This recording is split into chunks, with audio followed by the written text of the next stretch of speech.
आज के क्लास में हम स्टार्ट करते हैं कि इंटरफेस इन पाइथन।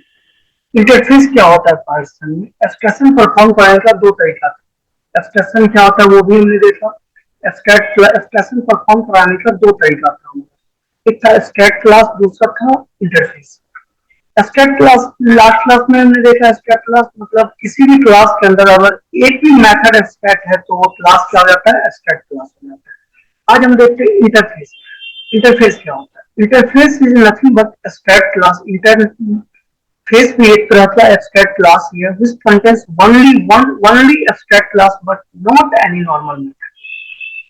मतलब interface is nothing but a abstract class which contains only abstract method but not any normal method. Interface एक ऐसा क्लास इंटरफेस एक ऐसा abstract क्लास है जिसके अंदर नॉर्मल मेथड नहीं होता है, सिर्फ abstract मेथड ही होता है।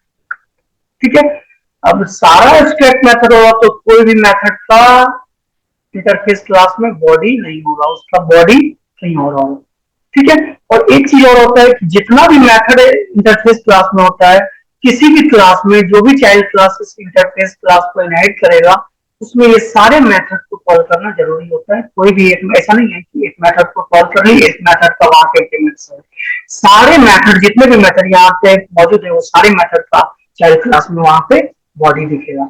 अब जैसे हम देखते हैं कि यहाँ पे एबीसी मॉड्यूल एक्सप्रेशन क्या था? इम्प्लीमेंटेशन को हाइड करते हैं और यूजर को सेटअप सर्विसेज को शो कराते हैं। तो इसका सिंटेक्स क्या था आपका? फ्रॉम एबीसी मॉड्यूल को से ABC class and ABC abstract method decorator को इंपोर्ट करते हैं। इंटरफेस क्लास में एबीसी क्लास को इनहेरिट किए। अब यहाँ पे एक मेथड हमने बनाया है fun1 जो एब्स्ट्रैक्ट मेथड है, इसका भी कोई बॉडी नहीं है। और एब्स्ट्रैक्ट मेथड बनाया fun2, इसका भी कोई बॉडी नहीं है। और चाइल्ड क्लास में fun1 एंड fun2 दोनों का बॉडी हमने डिक्लेयर किया और इंटरफेस क्लास में ऐड कर दिया। तो ये अपना हमारा होता है इंटरफेस क्लास। मतलब बॉडी इसका चाइल्ड क्लास में दिख रहा है और क्लास का ये सारा मेथड इसके अंदर क्या है? fun1 and fun2 abstract method. कुछ नोट देख लेते हैं। इंटरफेस का कुछ नोट होता है। We can't create object of interface, ये तो क्लियर ही है। तो स्टैट क्लास का ऑब्जेक्ट क्रिएट नहीं कर पा रहे थे तो इंटरफेस में सारा मेथड ही एब्स्ट्रैक्ट है। ये भी एक तरह का इंटरफेस में एक तरह का एब्स्ट्रैक्ट क्लास है। तो इसका भी हम क्या करते हैं? ऑब्जेक्ट क्रिएट नहीं कर पाते। We use interface when an action is common but implementation is different. हम इंटरफेस को वहां पे यूज करते हैं जहाँ पे सारे एक्शन कॉमन हो लेकिन इम्प्लीमेंटेशन डिफरेंट हो जाए। जस्ट लाइक कि मान लो कि इसका एक एग्जांपल समझते हैं कि कोई स्क्वायर है और कोई सर्किल है। तो स्क्वायर का में भी पेरीमीटर होता है और एरिया होता है, और सर्किल में भी पेरीमीटर होता है, एरिया होता है। लेकिन दोनों में तो एक्शन कॉमन है। लेकिन वहां पे स्क्वायर में क्या होता है? आपका रेडियस में सारा चीज दिखता है। और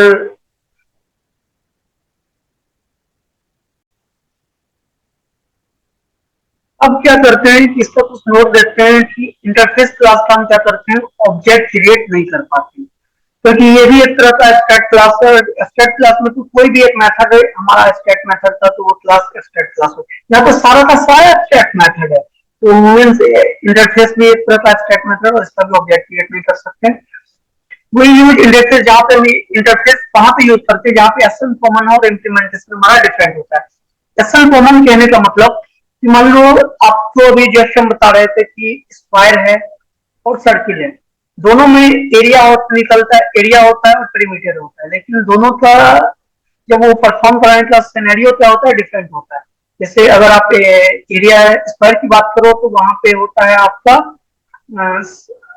स्क्वायर। अगर आप रेक्टेंगल की बात करो तो वहां पे रेडियस होता है, लेंथ होता है और रेडियस होता है, लेंथ होता है और ब्रेथ होता है। उसी तरह से सर्किल की बात करें वहां पे रेडियस होता है। तो इसको हम देखते हैं कि दोनों में क्या एरिया दोनों में होता है और पेरीमीटर दोनों में होता है, लेकिन दोनों का सेट स्ट्रक्चर काफी डिफरेंट होता है। तो ये आपका वहां पे हम इंटरफेस परफॉर्म कर सकते हैं। अब इंटरफेस परफॉर्म करने के बाद क्या होता है?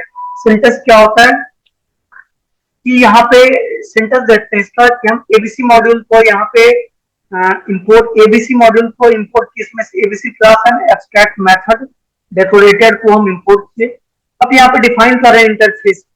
ठीक है। तो इंटरफेस में यहाँ पे डिफरेंट डिफरेंट है, इसको हम एग्जाम्पल से समझते हैं तो बेहतर समझ में आएगा। तो देखो यहाँ पे क्या किया हमने, एबीसी मॉड्यूल को यहाँ पे इंपोर्ट किया, ठीक है।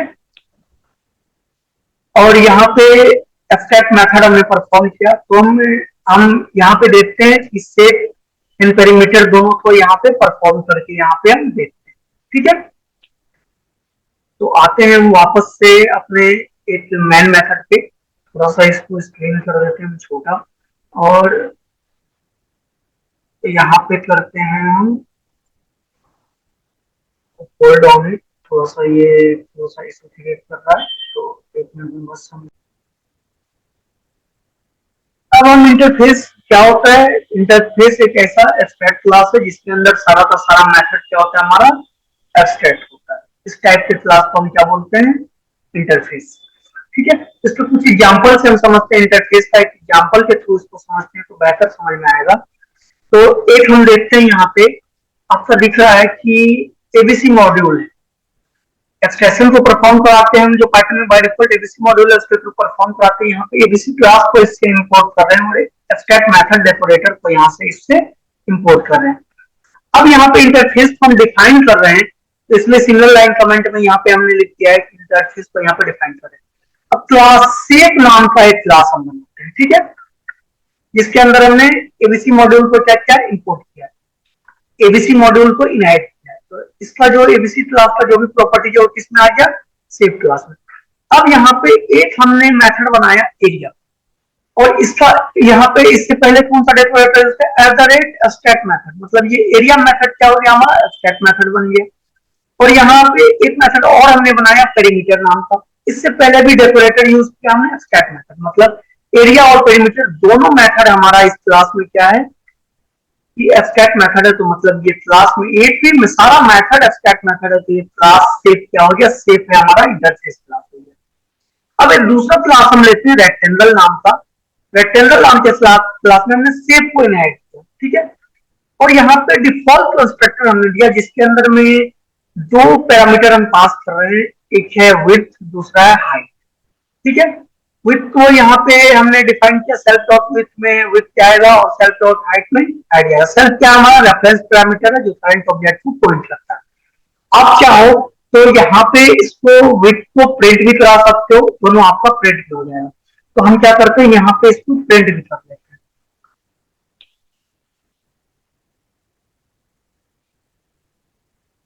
इसको यहाँ पे कर लेते हैं प्रिंट,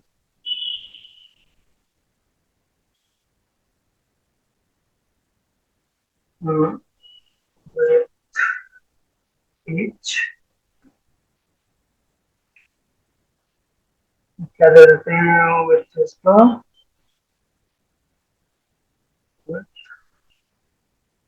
या सेल्फ डॉट विथ दे दो तो कोई एरर नहीं आएगा।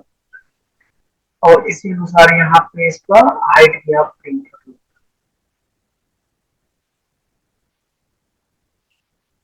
ठीक है। यहाँ पे हमने क्या किया कि यहाँ पे दो वैल्यू, यहाँ पे विथ और हाइट हम ये डिफॉल्ट कंस्ट्रक्टर, डिफॉल्ट कंस्ट्रक्टर अगर हम बना रहे हैं तो हमको ऑब्जेक्ट बनाना पड़ेगा, देन ये कॉल होगा। अगर पाइथन खुद ब खुद बनाता है तो वो क्या करता है, खुद ब खुद कॉल कर देता है। इसमें विथ और हाइट दोनों हमने यहाँ पे डिफॉल्ट कंस्ट्रक्टर में इनपुट ले रहे हैं। अब यहाँ पे एरिया, एरिया कहाँ पे डिफाइन था हमारा, ये एब्स्ट्रैक्ट मेथड मतलब इंटरफेस क्लास में डिफाइंड है एरिया और पेरीमीटर। तो एरिया का बॉडी हमने दिया रिटर्न। अब रेक्टेंगल का एरिया क्या होता है, विड्थ इनटू हाइट, तो यहाँ पे रिटर्न कर दिया विड्थ इनटू हाइट, ठीक है। अब वापस से यहाँ पे पेरीमीटर भी हमने डाला, पेरीमीटर क्या होता है रेक्टेंगल का, two into two two into with plus height, तो यहाँ पे two into self dot with plus self dot height हमने दे दिया। दूसरा क्लास हमने सर्किल का क्लास बनाया, इसके अंदर में हमने इसको में भी हमने इंटरफेस क्लास शेप को यहाँ पे इनहेरिट किया। इसका डिफॉल्ट कंस्ट्रक्टर एक रेडियस हमने लिया, आप चाहो तो रेडियस को यहाँ भी प्रिंट करा सकते हो। तो हम क्या करते हैं, रेडियस को प्रिंट कर देते हैं, प्रिंट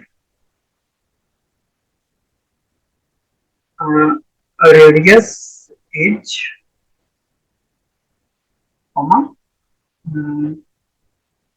सेल्फ डॉट रेडियस, नहीं स्पेलिंग मिस्टेक हो गया, RADIUS रेडियस, यहाँ पे भी स्पेलिंग एक बार आप चेक कर लेना, नहीं तो आपको एरर जनरेट करेगा। एंड विथ ठीक है और हाइट ठीक है, ठीक है। तो यहाँ पे डिफॉल्ट कंस्ट्रक्टर में, डिफॉल्ट कंस्ट्रक्टर क्या होता है, इसको हमको कॉल करना नहीं होता, स्पेशल टाइप का मेथड होता है जो उस क्लास का ऑब्जेक्ट बनाते ही खुद ब खुद कॉल हो जाता है। तो यहाँ पे हमने रेडियस इनपुट लिया डिफॉल्ट सर्किल क्लास के अंदर, और यहाँ पे सेव क्लास में नेट फील्ड को, इसका दो मेथड दोनों को हमको कॉल करना होगा। एरिया को यहाँ भी, तो सर्किल का एरिया क्या होता है, पाई आर स्क्वायर। तो पाई का वैल्यू 3.14, रेडियस मल्टीप्लाई रेडियस, और इसका perimeter 2 इंटू पाई आर होता है, 2 पाई आर होता है, तो 2 इंटू पाई का वैल्यू 3.14। और यहाँ पे दोनों क्लास, तो अब दोनों क्लास सर्किल हो या रेक्टेंगल हो, दोनों में हमने ये दोनों मेथड को कॉल कर लिया, पेरीमीटर और एरिया को दोनों को कॉल कर लिया।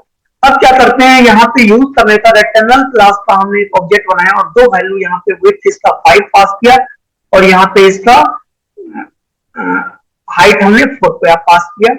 और देन यहाँ पे हमने क्या किया, रेक्टेंगल का एरिया हमने प्रिंट कर दिया, और यहाँ पे रेक्टेंगल का हमने क्या प्रिंट कर दिया, पेरीमीटर प्रिंट कर दिया। यहाँ पे सर्किल क्लास में भी सर्किल में एक रेडियस बस पास करना था, रेडियस को कॉल किया, और यहाँ रेडियस यहाँ पे साथ में आर्गुमेंट पास किया सर्किल में मेथड के अंदर। और यहाँ पे हमने क्या किया, यहाँ पे वापस से इसको सर्किल डॉट एरिया और सर्किल डॉट पेरीमीटर। अब इस मेथड को यहाँ से इस प्रोग्राम को रन करते हैं, इंटरफेस के प्रोग्राम को, तो आप देखो विड्थ हो कितना है 5, हाइट कितना है 4, इसका एरिया कितना आ गया 20, और यहाँ पे इसका पेरीमीटर कितना हुआ 18, रेडियस कितना है 3, इसका सर्किल का एरिया कितना होगा 28.25 समथिंग, और सर्किल का पेरीमीटर। तो ये आपका हो गया इंटरफेस का एग्जांपल। यहाँ पे हमने क्या किया, इससे इंटरफेस क्लास बनाया जिसके अंदर दो मेथड, एक्सट्रैक्ट मेथड हमने रखा, एरिया एंड पेरीमीटर, और देन यहाँ पे डिफॉल्ट कंस्ट्रक्टर में मतलब हमको इसको कॉल ना करना, उसको खुद वहां पे चला जाए, तो ऑब्जेक्ट क्रिएट करते टाइम ही वो हम वैल्यू पास कर दिए। डिफॉल्ट कंस्ट्रक्टर में with and height rectangle class में हमने पास किया, और सिर्फ सर्कल क्लास में हमने रेडियस पास किया, और दोनों का यहाँ पे। ये आपका हो गया सर इंटरफेस का एग्जांपल। आई होप आप लोग को ये वीडियो अच्छा लगा हो।